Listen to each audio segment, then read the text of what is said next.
انبیاء اکرام علیہ السلام کے لیے سونے کے ممبر ہوں گے۔ حضرت عبداللہ بن عباس رضی اللہ تعالیٰ عنہما آپ صلی اللہ علیہ وآلہ وسلم کا ارشاد نقل کرتے ہیں کہ روز آخرت انبیاء علیہ السلام کے لیے سونے کے ممبر ہوں گے، انبیاء علیہ السلام ان پر بیٹھے ہوں گے۔ فرمایا البتہ میرا ممبر خالی ہوگا کہ کہیں میرا رب مجھے جنت میں نہ بھیج دے اور میری امت میرے بعد یہاں تنہا رہ جائے۔ میں درخواست کروں گا، اے میرے پروردگار، میری امت اللہ عز و جل کا فرمان ہوگا کہ اے محمد آپ کیا چاہتے ہیں، میں آپ کی امت کے ساتھ کیا کروں؟ میں عرض کروں گا اے میرے رب ان کا جلدی حساب لے لیجئے۔ چنانچہ انہیں حساب کے لیے بلایا جائے گا، ان میں سے بعض تو اللہ کی رحمت سے جنت میں داخل ہو جائیں گے، بعض میری سفارش سے داخل ہو جائیں گے۔ میں مسلسل سفارش کرتا رہوں گا حتیٰ کہ ایسے لوگوں کی بھی سفارش کروں گا جنہیں جہنم میں داخلے کی تحریر مل چکی ہوگی، اور میں دروغہ جہنم کے پاس بھی جاؤں گا۔ دروغہ جہنم مجھے کہے گا اے محمد آپ نے غضب الہی کے لیے اپنی امت میں سے کسی کو نہیں چھوڑا۔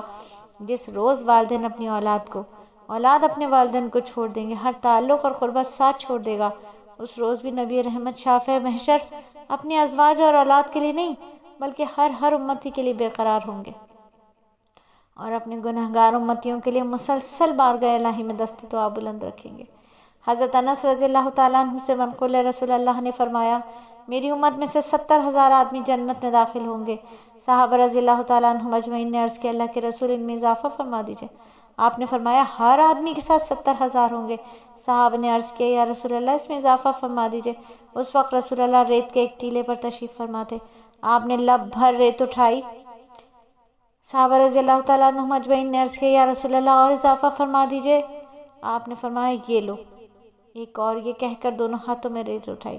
صحابہ رضی اللہ تعالیٰ عنہ مجمعین نے کہا یا رسول اللہ اللہ اس شخص کو محروم کرے جو اس کے باوجود بھی جہنم میں جائے گا۔ تو ذرا غور کرنا ہے نا میری بہنوں، حضرات صحابہ جب تک اضافے کا عرض کرتے رہے تو آپ بھی باذن اللہ اضافہ فرماتے رہے۔ یہ واقعہ آپ نے اپنی امت سے انتہائی درجہ خیر خواہی کی دلیل ہے۔ اللہ ہمیں بھی نبوی طریقے اور مزاج عطا فرما دے، آمین ثم آمین۔ حضرت انس سے روایت ہے، فرمایا ہر نبی نے اللہ سے ایک سوال کیا، پھر نبی کریم صلی اللہ علیہ وآلہ وسلم نے اس طرح فرمایا کہ ہر نبی کے لیے ایک دعا ہے جسے وہ مانگ چکا ہے اور وہ قبول ہو گئی ہے۔ کہا میں نے اپنی یہ دعا روز قیامت اپنی امت کی شفاعت کے لیے محفوظ کر رکھی۔ اگر اللہ نے چاہا تو میری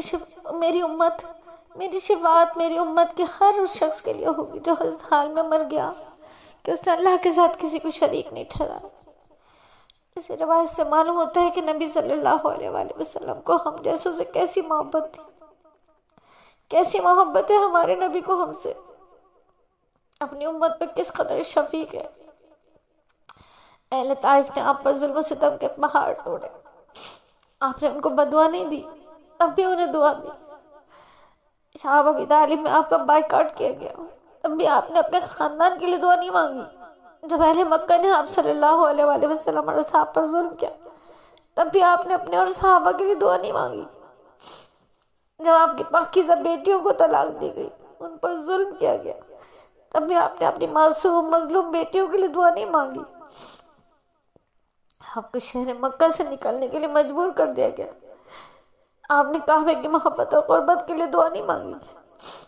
آپ بہت میں زخموں سے لہولہانے، تب بھی اپنے اصحاب کے لیے دعا نہیں مانگی۔ آپ کے ازواج پر فاقے آ گئے، تب بھی آپ نے دعا نہیں مانگی۔ آپ کے نواز سے اہل بیت کی شہادت کی خبر دے گئی، تب بھی آپ نے دعا نہیں مانگی اپنے لیے، اپنے بچوں کے لیے۔ اس کے کہ سارے حالات برداشت کیے لیکن امت کے لیے اس دعا کو بچا کر رکھا۔ کیسی محبت ہے میرے نبی کی، اس کی مثال نہیں مل سکتی۔ اور امت کی خاطر کتنی قربانیاں آپ نے دی، کتنے مصائب برداشت کیے، کتنی لمبی فہرست ہے۔ نبی نے امت کو اپنے شب و روز دے دیے۔ آہوں سسکیوں کی وجہ سے ہم عذاب الہی سے بچے ہوئے ہیں۔ وہ نبی جس نے ہر حال میں امت کو یاد رکھا، جس کی زبان پر ربی امتی کی صدائیں رہیں، جو وقت وصال بھی امت کے لیے فکر مند ہے۔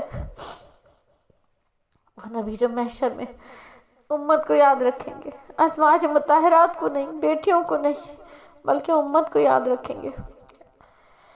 اور آج امت کا یہ حال ہے کہ نبی کے حقوق کی کوتاہی کرتی ہے، صاحب کے جن کے اصحاب نے امت تک دین پہنچانے کے لیے جان مال وقت اولاد خاندان کی قربانیاں دی، ایسی باوفا غمگسار عظیم ہستیوں کے ساتھ کامل وفاداری کرنا، ان کے حقوق کو ادا کرنا ضروری ہے۔ رحمت دو عالم کے ہم پر حقوق ہیں، ہماری سانسوں سے بھی زیادہ ہیں، اتنے حق ہیں کہ ہم انہیں شمار میں کر سکیں۔ کون کون سے حق ہیں جان لینا چاہیے، سمجھ لینا چاہیے۔